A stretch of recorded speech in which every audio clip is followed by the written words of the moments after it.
डर लगता है। ये यूरोपियन और अमेरिकन को हिंदुस्तान की बहुत सारी कमजोरियां मालूम है। आप कल्पना करो कि अमरीकियों ने हिंदुस्तान में आके मंदिर खोल दिए कुछ, क्योंकि उनको मालूम है बहुत चढ़ावा आता है भारत।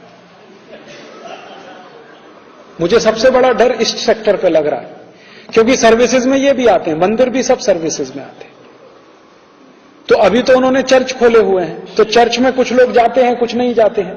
अगर मान लीजिए उन्होंने हनुमान जी का एक मंदिर बना दिया और किसी अमेरिकन कंपनी ने उसको बना दिया, तो भारतवासी कहेंगे देखो कितने राम भक्त हैं, ये हनुमान जी का मंदिर बना दिया, चलो।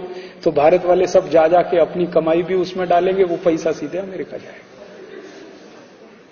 क्योंकि उनको मालूम है भारत में सबसे आसान है, एक हनुमान जी का मंदिर बना दो, संतोषी माता का एक मंदिर बना दो, दुर्गा माता का एक मंदिर बना दो, जितना चाहो उतना चढ़ावा ले लो, गरीब से गरीब गांव में ले लो।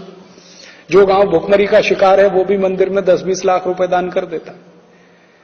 अगर वो इस सेक्टर में घुस गए, यहां उन्होंने एक्सप्लॉइट करना शुरू किया, तो आप सोचिए फिर झगड़ा होगा। हमारे जैसे आदमी जाएंगे, कहेंगे भैया स्वदेशी मंदिर में जाओ, और उन्होंने विदेशी मंदिरों की लाइन खड़ी कर दी। और ये कोई मैं गलत नहीं कह रहा हूं, ये ठोस आधार पर। आपको मालूम है एक अमेरिकन संस्था भारत में काम करती है, इस्कॉन, है कि नहीं? मैं कोई हवा में बात नहीं कर रहा हूं।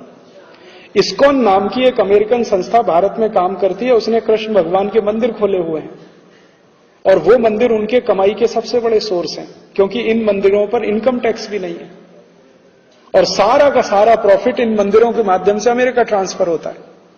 आपको मालूम, इस्कॉन मंदिर में, बेंगलोर का इस्कॉन मंदिर इतना प्रॉफिट अमेरिका भेजता है जितना अमेरिका का कॉलगेट कंपनी नहीं भेज पाता एक साल में।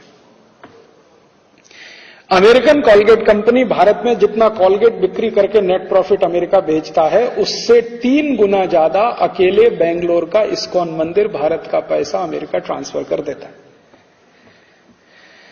और बेंगलोर से भी बड़ा इस्कॉन मंदिर दिल्ली में है, और उससे भी बड़ा इस्कॉन मंदिर मुंबई में है, और उससे भी बड़ा इस्कॉन मंदिर मथुरा में हो गया है, भगवान कृष्ण की छाती पर, वहीं पे। और धुआंधार चढ़ावा आता है उसमें, और वो चढ़ावा करने वाले हम हैं, हमारे ही भाई बहन हैं जो उस इस्कॉन मंदिर में मेंबर है, और उनको वहां भक्ति समझ में आती है। उनको राम हरे कृष्ण हरे बोलना भी नहीं आता। हमारे भारतवासियों को वहां बहुत भक्ति दिखाई देती। देखो कितने भक्त हैं, यूरोप से आए हैं, गोरी चमड़ी वाले हैं, एसी में रहते हैं, देखो फिर भी राम का नाम ले रहे हैं, कृष्ण का नाम ले रहे हैं। हम तो सरल हृदय के, तरल हृदय के, कभी भी पिघल जाएं, किसी को भी अपना मान लें, तो हम तो चालू हो गए। हमने इनको मंदिर भी बना के दे दिया, उनको चढ़ावा भी दे रहे हैं। अभी तो ये इस्कॉन मंदिर रिस्ट्रिक्टेड है, नेक्स्ट ईयर से ये ओपन हो जाएगा पूरा मार्केट। इसमें अमेरिकन और यूरोपियंस घुस गए तो क्या करेंगे? लाखों करोड़ों रुपए ले जाएंगे आपके देश में, कुछ नहीं कर सकते। और इनकम टैक्स भी फ्री है टोटल, वहां पे टैक्स भी नहीं देना है उनको। तो सर्विसेज का सेक्टर इतना बड़ा है, इतना वास्ट है, जिसमें कोई भी अमेरिकन यूरोपियन घुस सकता है, कुछ भी करके यहां से पैसा कमा के ले जा सकता है। छोटी छोटी बातों में वो पैसा कमाएंगे आपके देश में आके। जो बातें आपके लिए सहज हैं, स्वाभाविक हैं, आप उनकर एक कल्पना नहीं हो सकती। बेंगलुरु